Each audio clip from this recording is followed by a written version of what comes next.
Jack begins to say that, hey, if you're hearing this or reading this, it is not by accident. 2 years prior to this happening, Jack and Doreen had kind of been on a downward slope.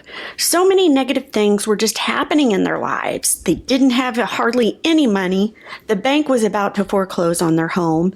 Just little things over that 2-year period that was just devastating to them. When I say they didn't have money, I mean that. They literally had a few dollars in their bank account, a half a tank of gas, and one car that they owned.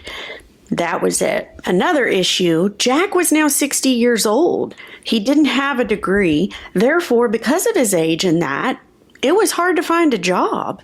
And they had no clue what in the world they were going to do. I loved also at the end of this little story, it had a little bit of background. Not too much, but enough to be like, wow, I wouldn't have thought that. So it said that Jack, he was a former atheist.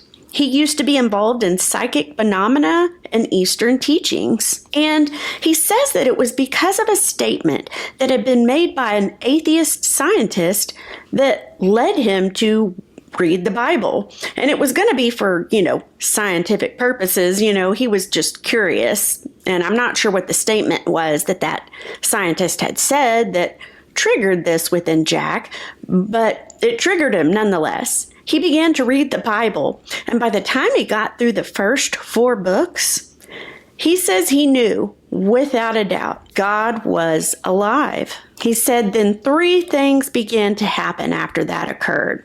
1, he says he remembers feeling like just an excitement, almost like a jubilation. He said he wanted to shout it from the rooftops.